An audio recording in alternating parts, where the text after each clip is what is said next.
aqui nós tivemos aqui 5 manifestações do plenário.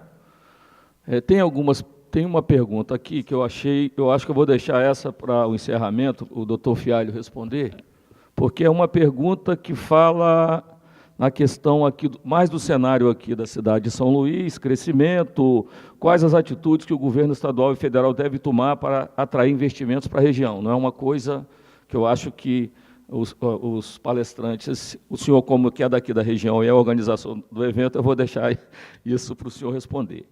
O Reinaldo Nunes faz uma pergunta para o doutor Andréas Klein. Qual é a impressão que tem sobre o Complexo Portuário do Maranhão, especialmente sobre o Porto de Itaqui, para efeitos de investimentos futuros na empresa? Só peço um tempo, doutor Klein. Para o doutor Herbert Santos, que acabou de... para o doutor... Fazendo confusão. O Herbert é quem fez a pergunta. Para o doutor Frederico Costa Amâncio, a pergunta vem do Herbert Santos. Gostaria de saber qual foi a densidade do poder público e privado para tornar o complexo de Suape nesse poderoso porto e complexo industrial.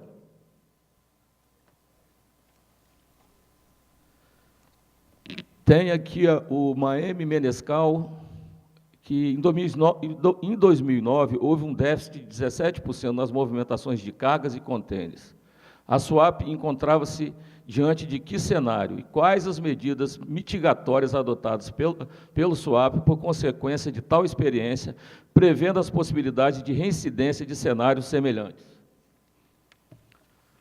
E eu gostaria de também deixar uma pergunta para os... Como nós estamos falando de terminais privados, eu acho que nos últimos tempos nós ouvimos aí notícias de cargas containerizadas que chegaram no Brasil e nos surpreenderam, como, por exemplo, lixo vindo de países da Europa, né, mais recentemente até roupas que eram usadas em hospitais. Então, eu achava que vocês poderiam falar um pouco como é que isso é acompanhado por vocês, como a gente pode evitar, como é que vocês têm algum mecanismo de controle com relação a esse tema, da carga que chega no contêiner e que, se isso é inspecionado, como é que a gente cuida disso? Para cada um dos manifestantes, só para lembrar os companheiros, nós teríamos mais um palestrante, mas recebemos a informação de que ele não vem, então, acho que nós estamos no tempo, são poucas palavras, dá para a gente encerrar com os colegas, começando com o colega de Suape. Bom, inicialmente a primeira pergunta com relação à densidade do poder público, né, para tornar o complexo, né, conforme foi colocado aqui pelo Herbert, poderoso, porto e complexo industrial. Então, assim, primeiro, foi um projeto que nasceu há 30 anos atrás, e ele passou durante muito tempo por um processo de crescimento, e eu acho que algo que foi extremamente importante para o desenvolvimento do complexo é que, diferente, às vezes, de algumas obras, todos os governadores e todos os governantes do Estado de Pernambuco, durante esses últimos 30 anos, sempre enxergaram a importância de Suape para o desenvolvimento do Estado. Então, hoje, do mesmo jeito que o crescimento do Estado tem um impacto muito forte no crescimento de Suape, Suape também teve um impacto muito forte para o crescimento do Estado de Pernambuco com a chegada de grandes empreendimentos. Então, existe uma sinergia muito forte entre o complexo e o próprio crescimento do Estado. Isso só foi possível pelos investimentos inicialmente públicos que foram feitos ao longo de 30 anos. Entretanto, esses investimentos públicos eles funcionaram como uma grande semente.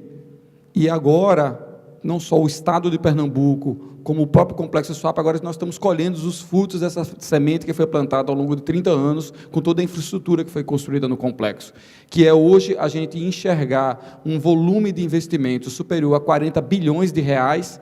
Então, que se durante tanto tempo o volume de investimentos públicos foi muito superior ao volume de investimentos privados dentro do complexo, hoje o que ocorre, fruto de todo esse trabalho e desse grandioso investimento público, é que hoje nós temos um volume de investimentos privados dentro do complexo 4 vezes maior do que nós estamos estimando realizar de investimentos públicos. 4 bilhões de reais em investimentos de infraestrutura é um grandioso número, mas isso só está sendo realizado para garantir a chegada desses 40 bilhões em investimentos privados para dentro do complexo. Então, isso é extremamente importante e mostra que da importância do investimento público, especialmente em infraestrutura, para permitir a chegada do investimento privado, e aí sim, com a chegada do investimento privado, esse investimento privado começa também a realizar esses investimentos. Então, hoje, a gente saiu de um patamar, nosso primeiro terminal de containers, ele foi licitado com o cais tendo sido construído pelo poder público, e hoje, diante desses bons números do complexo, nós temos condições de licitar agora o segundo terminal de containers, com os 2 cais já sendo construídos pela iniciativa privada. Então, esse processo de integração é extremamente importante, mas todo esse investimento feito ao longo de tantos anos pelo poder público, agora realmente está sendo possível colher esses frutos. Com relação à segunda pergunta, que foi feita com relação ao ano de 2009 e a queda na movimentação, isso foi um fato que ocorreu no comércio marítimo no mundo todo. Não foi diferente. Alguns portos tiveram um impacto menor, outros portos tiveram um impacto maior. Desde os portos da China, até o porto de Roterdã, até o porto de Santos e também o porto de Suape, e provavelmente também Itaqui, todos os portos tiveram uma queda. E containers foi um dos pontos mais afetados nesse ano de 2009. Suape não teve uma queda tão grande quanto outros portos. O que nós observamos é que, felizmente, nós conseguimos nos recuperar rapidamente, por isso os números tão bons em 2010 e 2011, e outros portos também têm números muito bons no ano de 2010 e 2011. Eu acho que o grande diferencial, aí a pergunta é, e o que fazer para o futuro? Porto, ele tem uma forte ligação com o comércio internacional e com a própria economia do país e da região. Nosso grande diferencial, e aí a gente poderia perder aqui um tempão fazendo análise econômica, mas provavelmente o nosso grande, que nós não temos tempo, mas o nosso grande diferencial, e a gente ouviu essa semana tanto a presidenta Dilma quanto o ministro Guido Mantega colocarem, o grande diferencial de Suape, de Itaqui, de Santos, face a esse cenário global, que vai afetar o Brasil de alguma forma, mas talvez nós conseguimos não ser tão afetados diante, principalmente, do nosso mercado interno. Nosso mercado interno é a base da sustentação principal do nosso crescimento, e ele que está nos permitindo nos mantermos firmes enquanto nação, mesmo com esse cenário tão adverso nos outros países. Por isso, aí eu lanço realmente o grande desafio, com a presença não só do Dr. Fialho, realmente nós precisamos fazer um trabalho muito forte de parceria também com a Secretaria de Portos, né, e com o próprio governo federal, no sentido de a gente realmente ampliar a cabotagem no Brasil. Esse provavelmente será o futuro da melhoria da logística no Brasil como um todo, num país que tem uma costa tão extensa e portos em franco processo de desenvolvimento. Então, o nosso segredo não é só crescer no longo curso, é crescer principalmente na cabotagem. O nosso potencial é imenso nesse sentido. Obrigado. Respondendo à pergunta do Reinaldo, qual a impressão que nós temos sobre o porto de Itaqui? Ciente deste seminário, eu vim a São Luís um dia antes, justamente para fazer uma visita ao porto de Itaqui, coisa que foi efetuada e fiquei muito impressionado. Certamente estarei reportando a ambos as administrações da empresa, lembrando que eu somente sou conselheiro, não faço parte da administração, mas levarei nas próximas reuniões de conselho as minhas recomendações e sugestões de investimentos aqui no Maranhão, no porto de Itaqui. Muito obrigado. Vou passar as considerações finais aqui para o Castilho e para o doutor... Vou botar o óculos aqui. Para o doutor Antônio Queiroz, para a gente encerrar esse painel e voltar para a coordenação do evento. Com relação à segurança nos portos, eu acho que os portos brasileiros evoluíram muito e, sobretudo, após o atentado das Torres Gêmeas, em que os Estados Unidos implantaram o Código de Segurança, isso fez com que os portos ficassem mais seguros. Nós, para citar o caso de Navegantes, nós estamos totalmente integrados ao chamado ISPS Code, atendemos a todas as exigências do ISPS Code, porém não cabe aos terminais a supervisão de todos os contêineres que entram no país. Os terminais operam esses contêineres e dispõem dos meios para a sua checagem. Porém, os órgãos intervenientes, Receita Federal destacado, que são responsáveis por essa segurança. Como estou aqui sendo o encerramento, agradeço imensamente a receptividade aqui no Maranhão. Parabéns a toda a diretoria da ANTAC. Realmente, eu acompanhei os 2 dias intensamente e levo muita informação preciosa daqui. E o setor portuário e a sua sustentabilidade certamente cresceram com esse evento. Muito obrigado a todos. Bom, eu, em nome dos trabalhadores, gostaria de agradecer a Dr. Fialho, a diretoria da ANTAC, os organizadores do evento, os patrocinadores, os apoiadores, a todos os que colaboraram com isso, a plateia que eu observei que esse lugar aqui é muito grande, né? Para encher não é fácil, mas a gente observou que durante o processo todo do debate tinha bastante gente e uma plateia significativa, e me parece que bastante estudante aqui do Porto, aqui do estado, da cidade de São Luís. Isso é importante porque a gente observou que nessa discussão da logística, né, e de uma forma integrada, o estado do Maranhão vem, como diz o nosso diretor-geral, participando de uma Copa de investimento, também concordo com isso. Eu só gostaria de fazer 2 observações, e eu quero crer que isso vai ser incorporado nesse evento, porque é um evento, é o primeiro seminário internacional, isso quer dizer que vai acontecer outros, né? Então, como representante dos trabalhadores, gostaria de reivindicar que entre na pauta do próximo evento um tema relacionado com a questão dos trabalhadores também, e eu sei que o senhor tem sensibilidade para isso.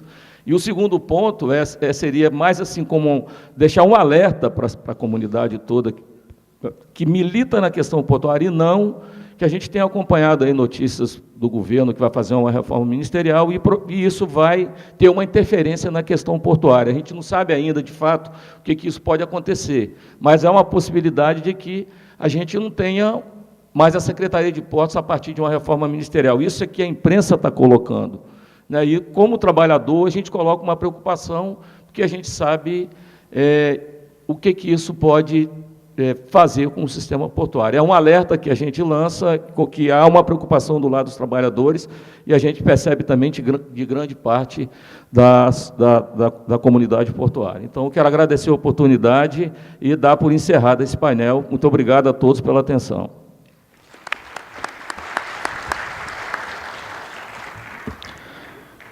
Dado por encerrado o painel 6, Estratégias para o Desenvolvimento Sustentável, parte 2,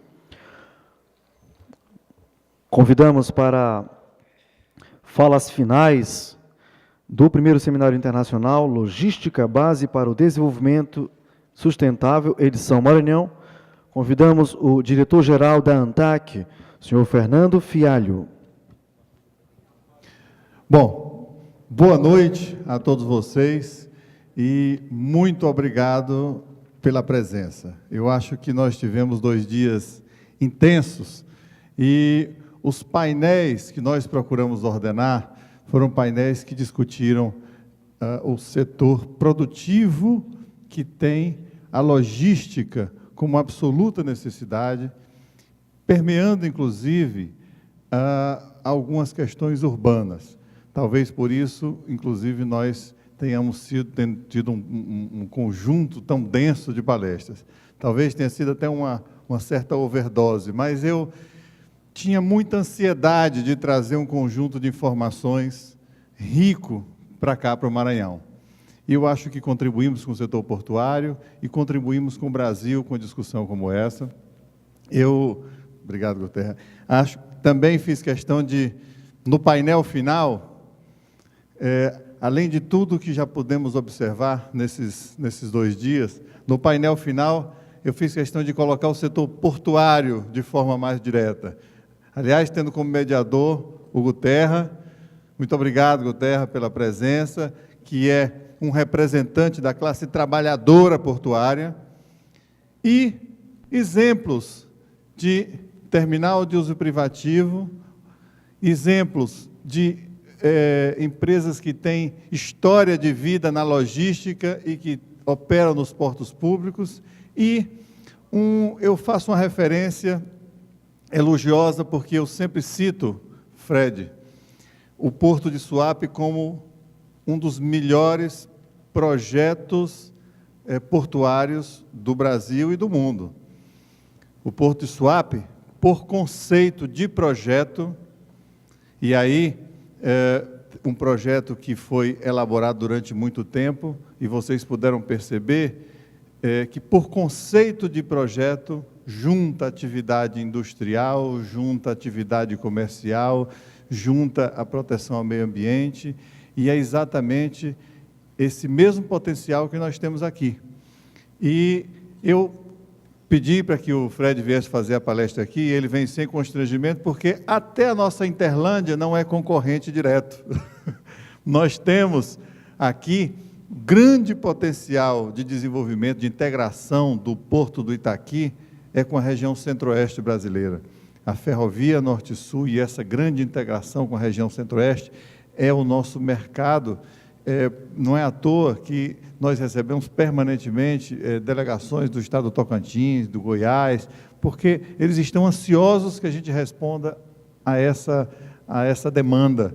Então, o Porto do Itaqui tem um mercado, assim como o Fred mostrou que o mercado Nordeste é prioritário, ali diretamente para o Porto de Suape, na região mais a leste do Nordeste, o mercado nosso está muito focado na região centro-oeste. E quando fala lá que vai fazer um terminal de grãos de 10 milhões de toneladas, vocês se lembram do que eu falei. Não vale nada. 10 milhões vai precisar de muito mais do que isso, vai precisar desses 10 milhões, mais de outros 10 milhões aqui, porque é muito grande a necessidade. E eu acho que eu queria até pegar um pouco do que o Fred falou aqui, dizendo que o diferencial de Suape, de Santos, desses portos todos, é porque, no fundo, eles estão no Brasil. E o Brasil está vivendo um momento ímpar na sua economia, na sua construção social, mudando muita gente de status de vida e trazendo muito mais gente para participar desse processo, não só de crescimento, mas de desenvolvimento, que inclui respeito às pessoas e respeito ao meio ambiente. Um dos temas que nós procuramos tratar muito foi também dessa integração porto-cidade.